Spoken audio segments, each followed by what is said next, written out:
So listen, I mean, look, all over YouTube, all I'm seeing pretty much in the hockey universe for YouTube, I'm seeing so many people talk about the Toronto Maple Leafs, and rightfully so. I mean, it's so juicy right now what's going on with them.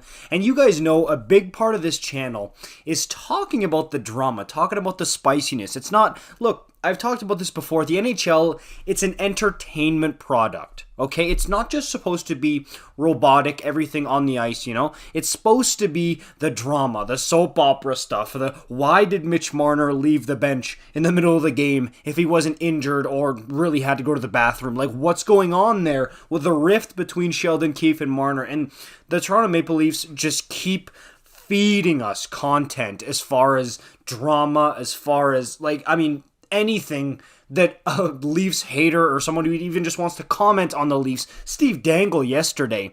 I mean, I was almost floored listening to the guy say that huge moves need to be made. And I understand lots of Leaf fans are going to say, I've been saying that forever, man. They've got to make big moves here.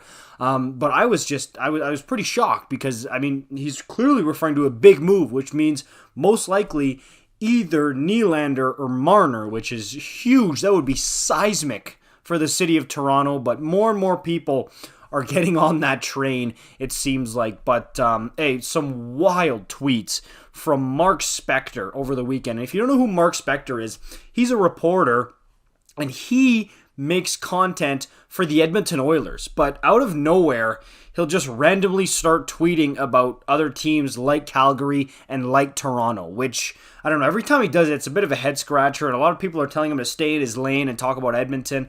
I mean, I guess the guy can talk about whatever he wants, but it just comes off as strange.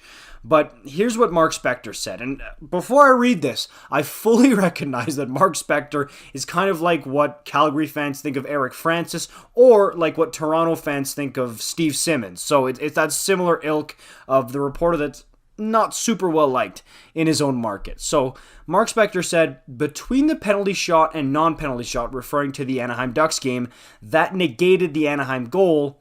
This is the kicker. Feel free to think the NHL wants Toronto to succeed. That disallowed goal was criminal. Of course, referencing the goalie interference call on Eric Shalgren. And look, I understand that in order to get clicks, in order to get people to care about what you have to tweet or what you have to say in your blogs or whatever, you have to be extreme. I dabble with it myself here. You have to have some extreme takes. If you're just kind of lukewarm all the time, it's not interesting, okay? And of course, like, everybody wants to have extreme takes. Even fans, they always have extreme takes. A couple of bad games, people will be quick to be, trade this guy, trade that guy, okay? I remember going up to Edmonton and watching McDavid have one giveaway in overtime, and just because he didn't score, there were people on the call-in show, the radio after, saying, trade McDavid, and I could not believe it. Like, everybody has a tendency, because people run hot, people run cold in Canadian hockey markets, how it goes, but I mean, if you're a reporter, you got to be above that a little bit, especially if it's not your market, man. Like, what are you doing here? The Edmonton Reporter saying that the NHL wants Toronto to succeed, and I understand all the Leafsnet stuff, the TSN, and the review center for goals and for offsides and stuff is in Toronto. So, I mean, I get it, right? It's the center of the hockey universe. But, like, are you kidding me right now? I mean, if the NHL was rigging itself for Toronto to win, don't you think they would have won a playoff series since 2004? Like, seriously, man. It just doesn't make sense. There's calls that have been going against them. Look at the hand pass from a couple of weeks ago. There's a few different calls throughout the season that have gone against them. I mean, Toronto gets shafted just like every other team does. Spec, I don't think that the NHL is wanting Toronto to succeed, like, by trying to rig it for them. So it's just a head scratcher for me. And look, I totally understand. Again, back to the point of fans being extreme.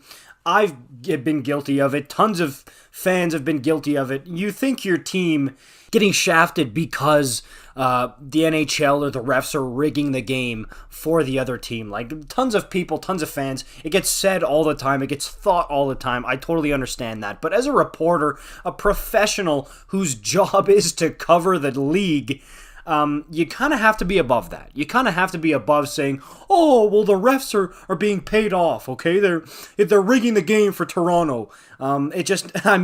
Spec, look at the calls that went against the Leafs. I'm not out here trying to defend the Leafs like crazy. I'm just trying to say, like, give your head a shake, especially as a professional, saying that the NHL is rigged for the Leafs. Like, come on. Like, seriously, you got to stand above that a little bit. I just want to make a video about this, and we'll see what happens on their next game against Philadelphia. But, hey, it's an absolute soap opera right now in Toronto, and I can't say I'm not super interested in it. Like, come on. You're going to be tuning into that game against Philadelphia on Wednesday against John Tortorella and the Flyers. You want to see the next chapter of this saga. Even all the people who are saying, come on, stop talking about it, blah, blah, blah. You're going to tune in, you're going to watch that game, and you're going to be interested in it. Don't lie to me, all right? Make sure you like, comment, subscribe. If you're new, let me know if you want more catastrophic Leafs content like this. Make sure you like that video, let me know, and comment down for the algorithm. I'll see you guys in the next one. Peace out.